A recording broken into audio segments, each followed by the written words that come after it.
Hey guys, welcome back to the channel. I think last episode I said the next episode will be on irrigation, and as has been the case throughout this whole project, unfortunately not everything has gone to plan. These guys have to get a booster pump on. They found out they've got about 50% of the pressure that they probably should have. So the irrigation's sort of on hold. It's in the ground, it's running, it's still sort of doing its job. It's just not getting as far as we would like or expect. This episode's obviously not about irrigation, but it is about the new turf type that I've got down here.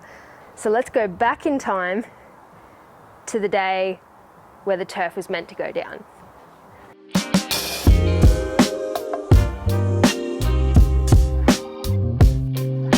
Well, howdy there team, welcome back to another episode.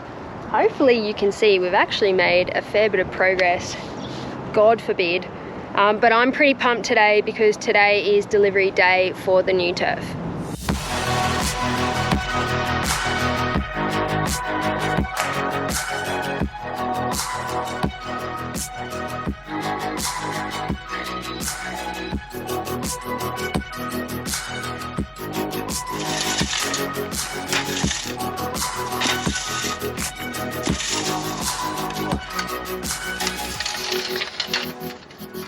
Now I won't lie, we're probably not as prepared as maybe we should be, but I've just got a phone call to say, which is always the case. Unfortunately the truck with the turf is actually broken down, so it's going to be a bit delayed.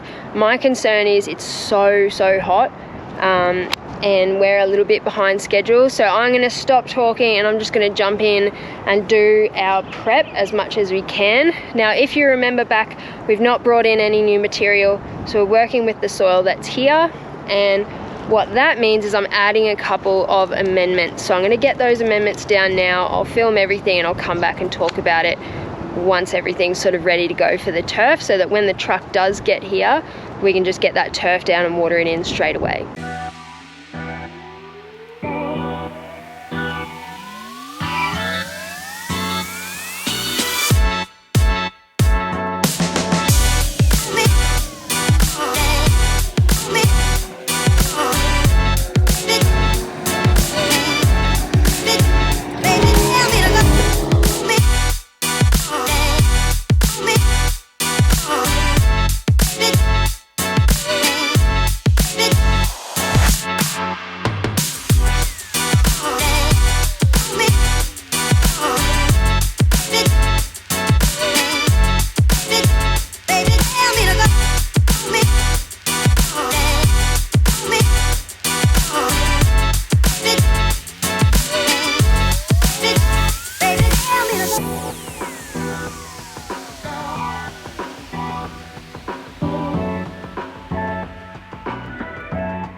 Alright, so I guess one of the biggest questions is, what turf type is it?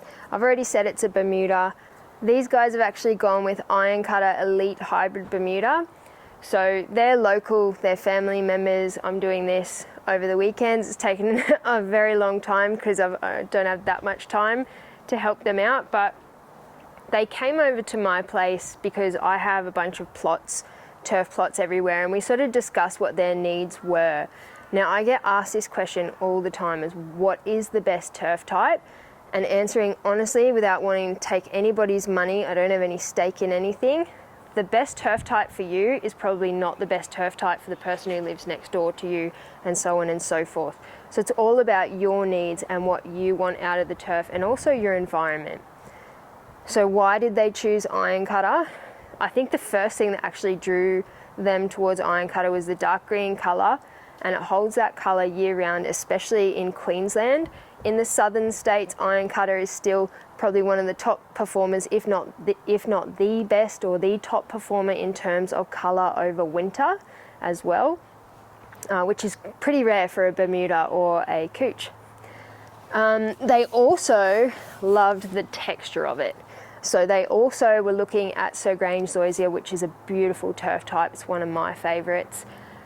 But they thought it was a little bit prickly, whereas this is a really nice soft leaf, really fine leaf. So they really liked that as well. From my perspective, I was looking at their environment. They get full sun.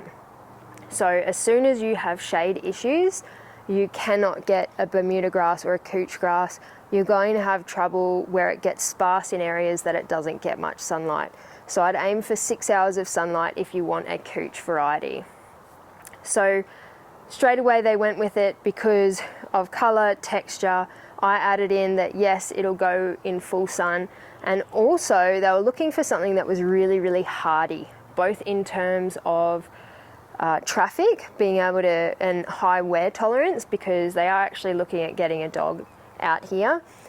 So Cooch and zoysias, but mostly Cooch, is renowned for being a high wear turf variety, and that's because it's quite an aggressive grower both above ground and below ground, so it can self-repair. It's got the ability to do that.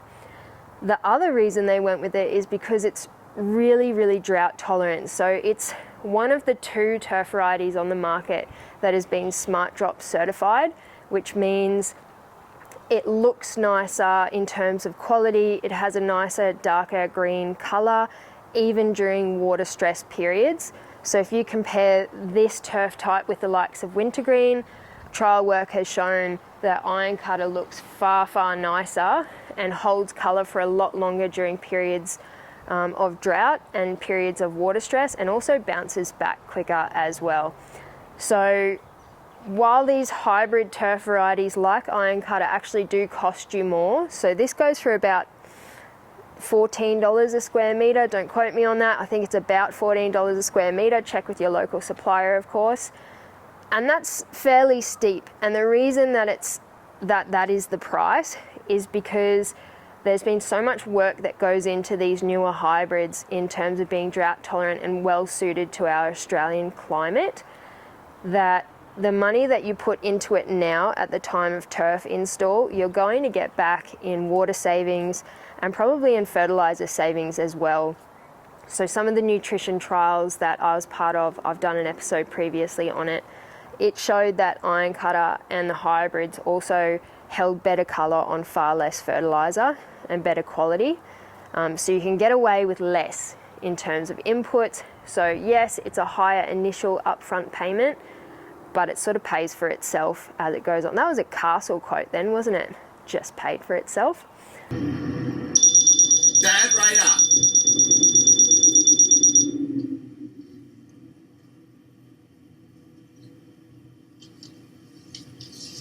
How much did that cost? $70. Just paid for itself. Now my intention with this is actually to slowly drop the height a bit lower over the next couple of weeks, and then at about the, I guess, 6-week mark, I'm actually going to top dress this, and I do want to see what it looks like with a cylinder mower. I'll film that because I want to show people how to go from a rotary to a cylinder, and also where you can potentially buy something cheaper to start with to see if you like the cylinder mower appearance, and before you actually delve deep into outlaying the larger sums of money or the arms and legs that it does cost you to get a cylinder mower. So stay tuned guys, I hope you got something out of this episode, and I hope you're actually getting a lot out of this project. I've had heaps of engagement and I really appreciate that. So more episodes coming on how I selected these areas and why I've put them where I've put them, what we've used for the garden edging, and also irrigation. See you next time on Lawn Care Australia.